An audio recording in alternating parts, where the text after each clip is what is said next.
não parar, não precipitar e não retroceder. Então dizer que eles sabe quando nós vamos parar? Nunca. Nunca na sua porca vida. Né?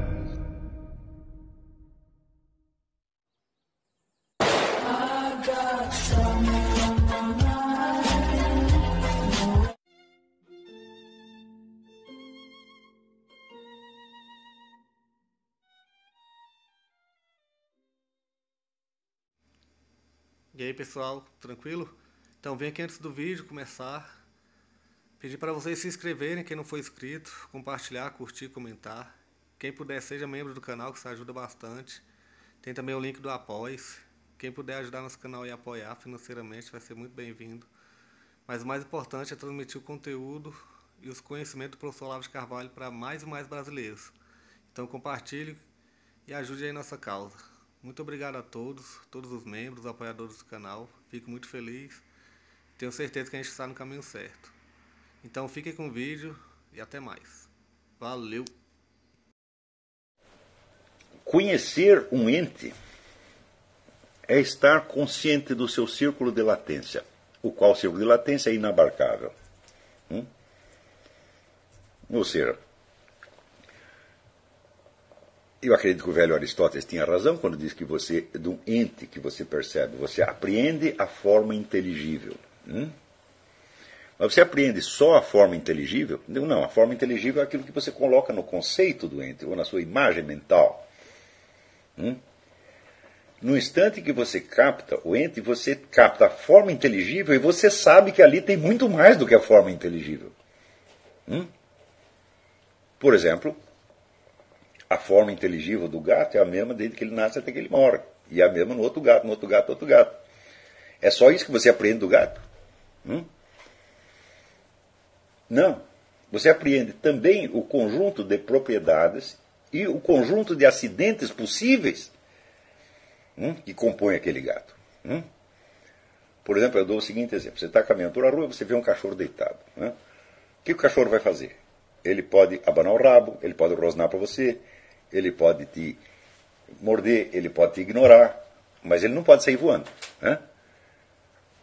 Ele também não pode virar para você e falar em alemão, Guten Tag. Então, existe ali uma expectativa do que ele pode fazer e do que ele não pode fazer. Esse conjunto é meramente acidental. E, no entanto, se você não tiver nenhuma consciência desse conjunto, é claro que você não percebeu cachorro algum, você percebeu apenas uma forma esquemática que você não sabe o que é. Isto quer dizer que, nas nossas relações com todos os entes, nós aprendemos não somente a forma substancial, mas o seu círculo de latência. Esse círculo de latência é inabarcável, mas nós sabemos que ele está lá. Isso quer dizer que os atos de conhecimento entre os seres humanos são efetivações momentâneas de contatos entre círculos de latência que são inabarcáveis. Quando eu vejo um gato, tem todo o meu círculo de latência, ali tem tudo o que eu fui, mais do que eu posso ser, e está ali tudo que o gato foi e pode ainda ser, e é esse conjunto real que se encontra, e não somente, vamos dizer, os atos cognitivos que se dão no meu cérebro, no cérebro do gato. Quer dizer, o encontro real é a base do conhecimento real. Por isto mesmo, é impossível estudar o conhecimento humano ou compreendê-lo estudando somente o sujeito, como fez toda a tradição moderna desde Descartes até o século XX, até Edmund Husserl. Ninguém pode ser sujeito se também não é objeto. Eu não posso conhecer nada se eu também não posso conhecer a mim mesmo. E na hora que eu conheço a mim mesmo, eu sou objeto para mim mesmo. E os objetos que eu conheço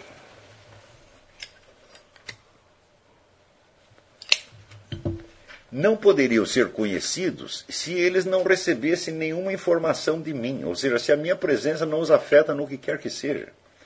No mínimo, afeta espacialmente. Por exemplo, se eu vejo uma pedra, então eu estou a uma certa distância da pedra, e isto modifica, já pela minha presença na pedra, a minha presença diante da pedra, modifica a posição dela no espaço.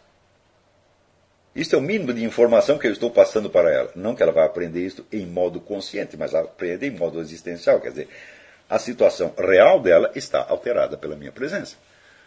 Porque antes eu não estava ali e agora eu estou. Né? Então, o chão sobre o qual você caminha, você está passando informação para esse chão. Você passa a informação do seu peso e do seu movimento. Então, os seres estão continuamente passando informações. As informações são fragmentárias e alguns seres, nós, somos capazes de aprender isso como símbolos dos círculos de latência. E os círculos de latência pressupõem a existência real dos seres envolvidos no processo cognitivo. Portanto, longe de que a teoria do conhecimento deva ser a primeira disciplina, como pretendia Kant, já não dá para você dar o primeiro passo na teoria do conhecimento antes de você ter estabelecido firmemente a existência real dos seres envolvidos no processo. Porque o conhecimento é simplesmente algo mais que acontece aos seres dentro da imensa rede de relações que os articulam no universo inteiro. Então, o conhecimento não tem prioridade em relação ao ser, mas ele é apenas um aspecto, um modo de ação do ser. Tá certo? Portanto, a verdadeira filosofia jamais pode começar com a teoria do conhecimento, tem que começar precisamente com a teoria do ser. Né? Note bem que toda a parte propriamente ontológica da explicação eu pulei. Eu estou dando só alguns princípios de metafísica e a constituição do universo. A ontologia a gente pode discutir outro dia. Mas isso é para vocês terem uma ideia da unidade sistemática que existe por trás desta mixórdia de conhecimentos filosóficos que eu estou lhe passando, para vocês não se perderem no conjunto. Então, desses elementos de antropologia filosófica, se deduz certamente alguns elementos de filosofia moral, dos quais o primeiro é o que eu chamo de princípio de autoria. Você pode procurar o quanto você queira, você vai ver que entre as inúmeras sociedades, culturas existentes, há uma tremenda diversidade de códigos morais diferentes, mandamentos morais, regras morais, tá certo? Mas não existe nenhuma em que se diz que o autor das ações de um é outro. Ou seja, o princípio da autoria é inerente à constituição do ser humano e ele é a regra moral número 1, que é aceita por todas as culturas, todas as sociedades universalmente, porque se você negar isso por um minuto, tá certo? Você não é capaz de pensar o capítulo 2.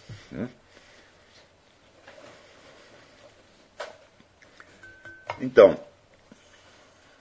deste princípio de autoria, decorre um segundo princípio que também é universalmente aceito, o princípio de responsabilidade. O que é responsabilidade? Vem do verbo responder. Quer dizer, aquele que fez responde por aquilo que fez, porque, na verdade, só ele sabe. Qualquer ato humano pode ser testemunhado, mas a maior parte dele só pode ser testemunhado pelo seu próprio autor.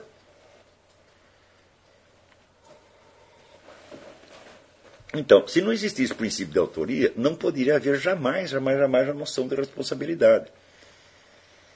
E a noção de responsabilidade se baseia no quê?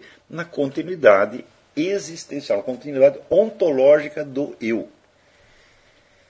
Porque você não pode, se você cometeu um crime ontem, não adianta você dizer que você o esqueceu. Isso não vai tornar você menos responsável pelo crime. Do mesmo modo que os seus méritos, se você os esqueceu, nem por isso você deixa de tê-los. E, se você esqueceu ou o crime ou o mérito, os outros se encarregarão de lembrá-lo, porque eles reconhecem a continuidade ontológica do eu.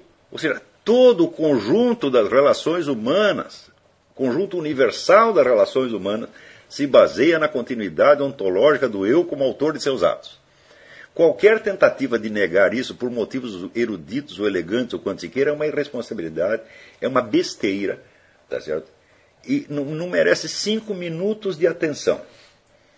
O indivíduo que disser, por exemplo, o eu é um produto cultural, etc, etc, porque inventaram um nome, lhe deram um nome, você passa a se reconhecer com aquilo. Eu digo, bom, mas primeira vez que me chamaram pelo meu nome, entre a primeira vez que me chamaram pelo meu nome e a segunda, como é que eu vou saber que é do mesmo que estão falando? Ou seja, se o eu não tem continuidade ontológica, seria impossível constituí-lo culturalmente. Né? Então, o pessoal está confundindo o que é o eu com o que é a imagem do eu para os outros. Ou o que é o signo do eu. O seu nome é um signo do seu eu, é um símbolo do seu eu. Ele não é o eu verdadeiro. Né? A identidade social que você adquire e que muda conforme o grupo que vocês têm, conforme vocês têm na sua família, na escola, no exército, etc, etc. É uma coleção de símbolos que remetem ao mesmo eu ontologicamente existente. Então, eu digo, não só o eu tem essa existência contínua,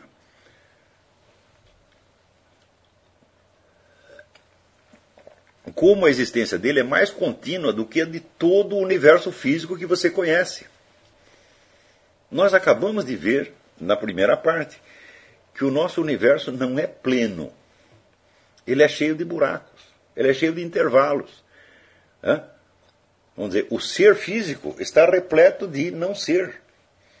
É mais furado que um queijo suíço. Se você pegar aqui tem uma partícula subatômica, onde vai estar a outra partícula subatômica? Vamos supor que a partícula subatômica fosse do tamanho desse copo. Aonde estaria a outra partícula? Sei lá, estaria lá em Colonial Heights, em Petersburg, em outra cidade qualquer. E o que nós temos no meio disso? Nós temos um nada de matéria, mas repleto de potências. Quer dizer que não é um nada. Quando nós falamos do vácuo, você vê, no século XVII, entre o século XVII e XVIII, houve uma famosa, não lembro exatamente as datas, houve uma famosa discussão entre Robert Boyle e Thomas Hobbes, em que Thomas Hobbes era a favor do universo cheio e Boyle afirmava a existência do vácuo, tá certo? Bom, mas o vácuo é um vácuo de entidades materiais, não é um vácuo de potências. Ou como podemos dizer, não é nem um vácuo de energia. Se você pegar um pedacinho assim de vácuo, bom, está cheio de energia lá dentro. Né? Então, o vácuo não é um nada. Ele só é um nada do ponto de vista material. Então, materialmente falando, o nosso universo está cheio de buracos. Buracos preenchidos, primeiro, por energia, abaixo das energias por potências, e abaixo das potências por meras possibilidades. Né? Então, você pode dizer que o universo é cheio, no sentido de que não há o não ser. Olha que coisa maravilhosa isso aqui. Né? Quem tinha razão, Robert Boyle ou Thomas Hobbes? Os dois. Né? Porque o universo tem o vácuo material, tem pedaço onde você não consegue discernir nada de matéria. Mas, no entanto, está cheio de energias e potências e possibilidades. Nunca existe 1 centímetro cúbico de não ser. Existe somente a imensidão das possibilidades, a qual não é um nada. Porque do nada, nada sai. Se houvesse o nada não tem possibilidade alguma. Tá certo? Então, o universo é cheio e o universo é vazio. Do mesmo modo que nós, num sentido, somos uma entidade que existe permanentemente e, no outro sentido, somos uma entidade que está mudando o tempo todo. Cheio e vazio, permanência e mudança. Esses opostos, tá certo? Eles estão numa tensão permanente em todo o universo. E isso precisamente constitui o universo. Né? Isso também nos constitui. Então, vamos dizer, esses são os elementos básicos de uma concepção filosófica que, na verdade, eu só comecei a desenvolver a partir dos 40 anos de idade. Até os 40 anos de idade eu não tive a menor pretensão de desenvolver uma filosofia própria, porque em razão das condições muito peculiares do aprendizado de filosofia no Brasil, que é uma simples impossibilidade, eu lhes digo que é impossível aprender filosofia em qualquer faculdade do Brasil, absolutamente impossível. Eu digo, bom, na faculdade é impossível aprender e fora dela. Fora dela, você pode cair no autodidatismo, que é uma coisa extremamente arriscada. Então, eu tive que fazer um meio a meio. Qual era o meio a meio? Eu tive que procurar pessoas que me ensinassem. Pessoas capacitadas, mais capacitadas do que os professores brasileiros. Mas, ao mesmo tempo, eu não tinha a possibilidade de ter uma convivência permanente com elas. Então, vivia na base de pedir conselhos. pedi conselho para uma infinidade de pessoas altissimamente capacitadas e, com isso, fui adquirindo uma formação filosófica muito mais rigorosa e muito mais séria do que de qualquer professor da USP. Isso aí vocês não podem comprovar. Eu lhes digo taxativamente, a quase totalidade, não posso dizer todos, porque eu não conheço um por um, mas eu nunca vi um professor da Universidade Brasileira que tivesse a mais mínima ideia do que é método filosófico. Não, eles não têm. Ou seja, eles não sabem pegar uma questão filosófica e tratar dela. Na melhor das hipóteses, na mais erudita das hipóteses, sabem ler um texto filosófico e explicá-lo. O que é uma atividade escolar e não uma atividade propriamente filosófica. A não ser que a partir da interpretação do outro filósofo você desenvolva um pensamento que vai além do dele, o que absolutamente não acontece com nenhum desses professores. Então, em função desta situação, o meu aprendizado escolar filosófico se prolongou muito mais do que seria normal, digamos, num estudante na Alemanha ou na França, tá certo? E então, eu aos 40 anos de idade me considerava ainda um mero aprendiz incapacitado para produzir qualquer trabalho sério na área propriamente filosófica, embora escrevesse sobre milhares de coisas, mas é um trabalho meramente jornalístico que não tem, pensando bem, a menor importância. E este aprendizado, evidentemente, não consistiu somente em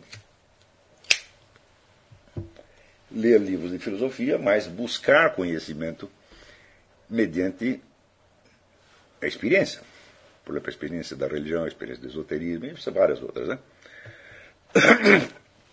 E, inclusive a experiência, vamos dizer, da política moderna, a experiência do próprio jornalismo, tudo isso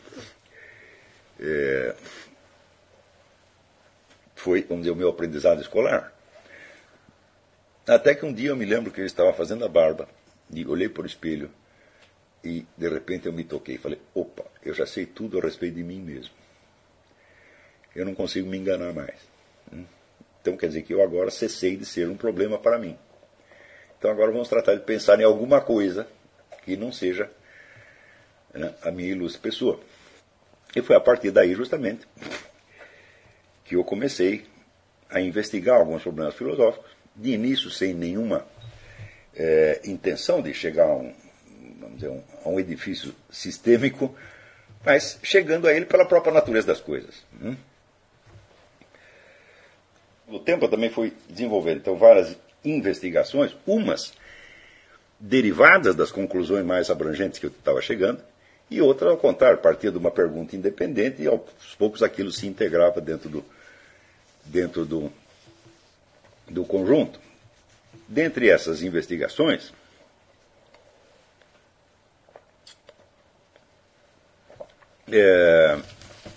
que vamos dizer, são em número muito grande, e algumas estão publicadas, outras circulam como apostilas, outras são apenas gravações de aula.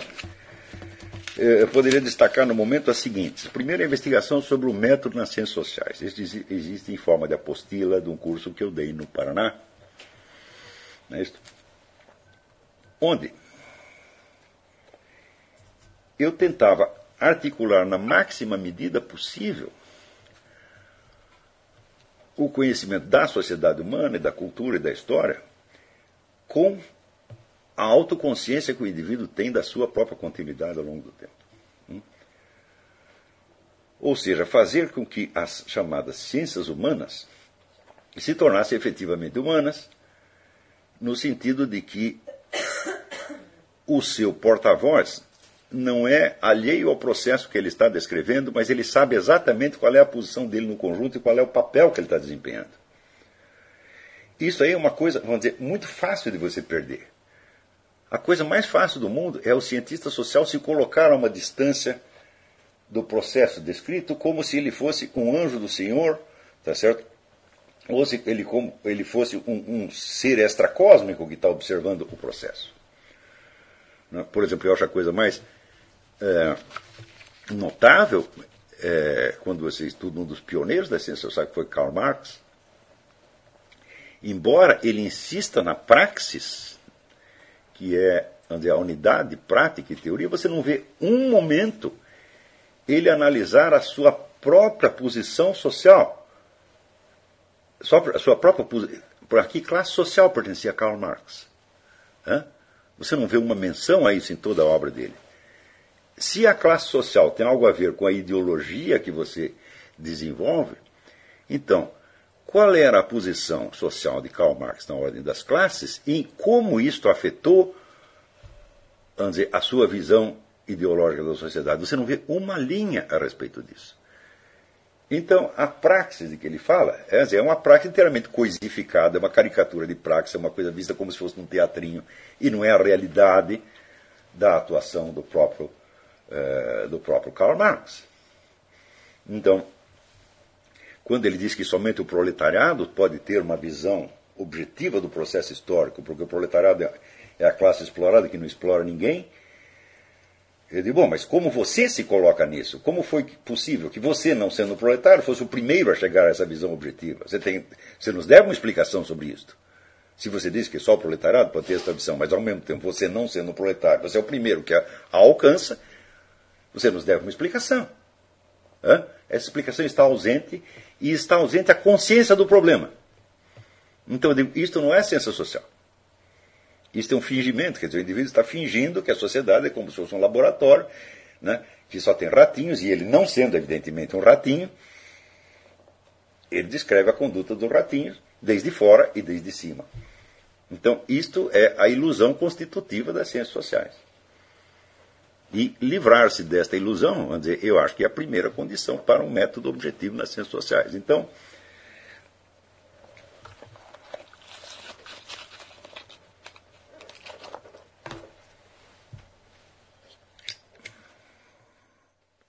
essa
Chegamos a mais um final de uma aula, de um vídeo.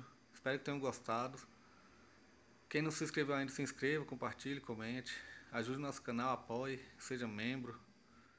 E ajude o nosso canal a chegar a cada dia a mais brasileiros que precisam muito do conhecimento do professor Olavo de Carvalho. Então é isso aí, fique com Deus, até o próximo. Valeu! Então é isso aí, pessoal, que é o nosso canal, que são alguns livros que eu já li. A maioria foi doação, mas alguns eu adquiri, professor Olavo de Carvalho. Alguns livros se perderam aí que eu emprestei, professor Alexandre Costa, a Bíblia Sagrada, 10 lições sobre Karl Marx. Indico a não ler esse livro, que é muito ruim mesmo.